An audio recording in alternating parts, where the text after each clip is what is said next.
Bonjour, c'est Christian Pesset. Aujourd'hui, on va parler d'un sujet un peu particulier qui est la récupération, la gestion et la réutilisation des eaux claires. On va voir tout à l'heure ce que sont les eaux claires.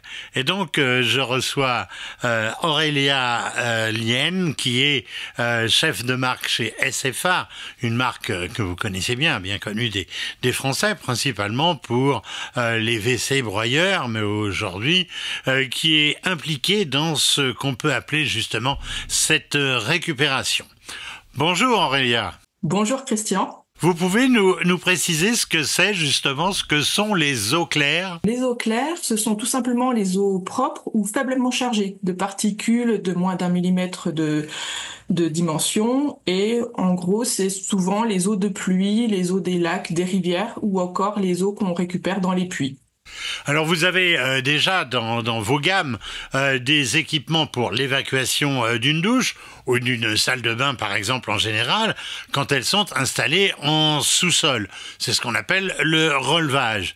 Alors ce problème des eaux claires, c'est quoi? C'est une évolution dans cette direction ? Oui et non, parce qu'on est toujours dans cette notion de relevage. C'est des pompes qui ont toujours pour vocation d'avoir des performances comme le débit et la hauteur de relevage. Donc sur ce point-là, ce n'est pas une évolution.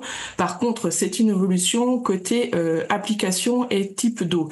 Vous parliez des douches qu'on fait jusqu'à maintenant, effectivement, sauf que les douches, vous relevez des eaux grises, donc chargées de gel douche, de saleté, alors qu'avec la nouvelle gamme spéciale eau claire, on va se diriger en fait vers la récupération et la réutilisation des eaux de pluie. Et avec ça, on va avoir 5 typologies de pompes, donc des SANI MHP, donc des pompes multicellulaires de surface. On va avoir les SaniJet, des pompes jet auto-amorçants. On va aussi avoir des SaniBoost pour tout ce qui est surpresseur, gestionnaire d'eau de pluie et des pompes immergées justement pour aller dans les puits.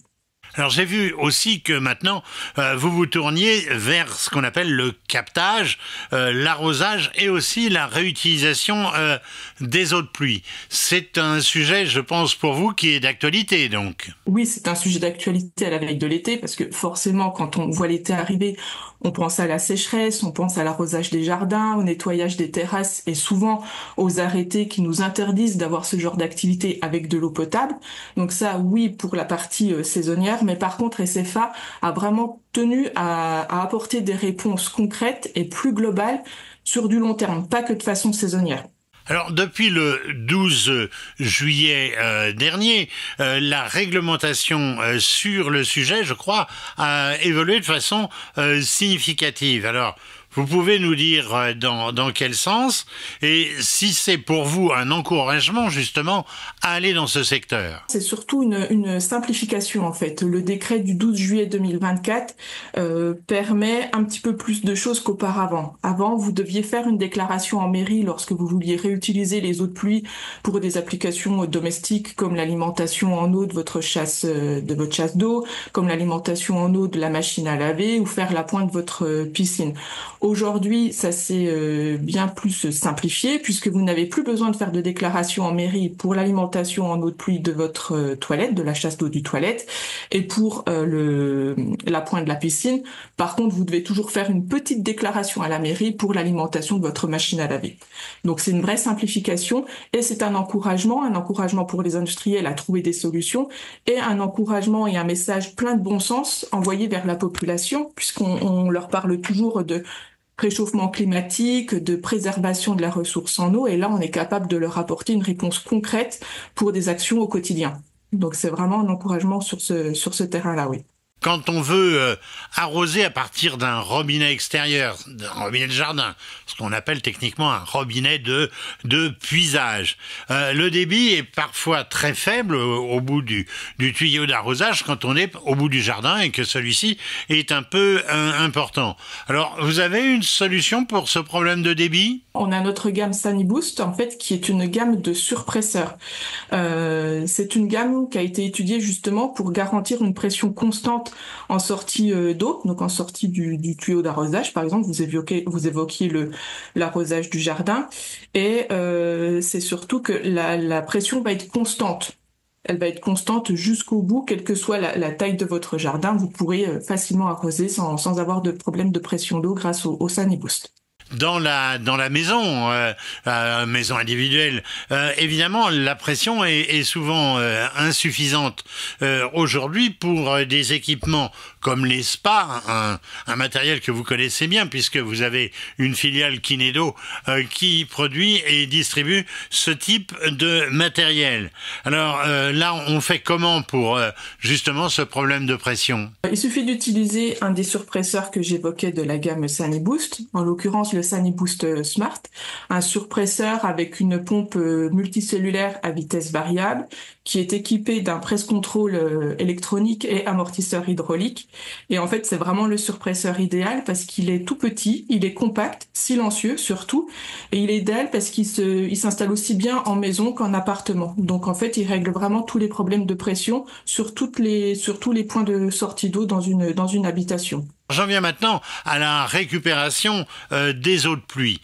Alors, c'est quoi exactement la réglementation à ce sujet? On peut faire quoi de cette eau de pluie dans la maison? La première réponse, la première idée qu'on a à l'esprit quand on parle de la récupération des eaux de pluie, ça va être d'arroser le jardin. On a tous en tête les petits récupérateurs d'eau qu'on peut fixer sur nos gouttières, sur nos chéneaux.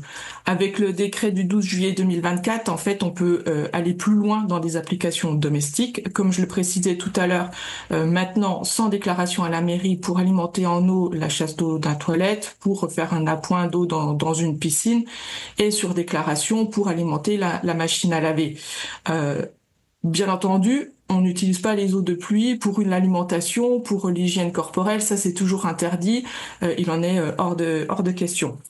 Mais en tout cas, quand on connaît quelques chiffres au sujet de notre consommation d'eau au quotidien, en fait, ces gammes de produits et la récupération des eaux de pluie prend tout son sens. À savoir qu'au quotidien, une personne consomme 150 litres d'eau par jour et que sur ces 150 litres d'eau, 30 à 50% pourraient être réutilisés avec de l'eau non potable, donc avec de l'eau de pluie, et 20% partent dans la machine à laver, 12% partent dans les toilettes.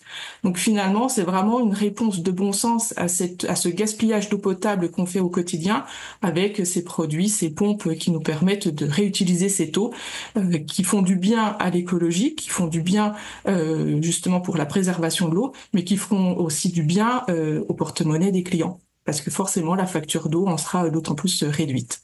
Pour vous, finalement, la diversification, c'est vraiment d'actualité. Diversification, oui, forcément. Après, en tant qu'acteur majeur dans le traitement des eaux, on ne peut pas ignorer en fait ce qui se passe au niveau du réchauffement climatique et de l'eau qui devient de plus en plus rare. SFA sait traiter les eaux usées, et on sait les relever, et donc finalement récupérer et réutiliser les eaux de pluie, ça paraissait être la suite logique à notre métier. Eh bien, merci Aurélia Lienne. Vous êtes chef de marque chez SFA et nous avons parlé aujourd'hui de la récupération, de la gestion et de la réutilisation des eaux claires.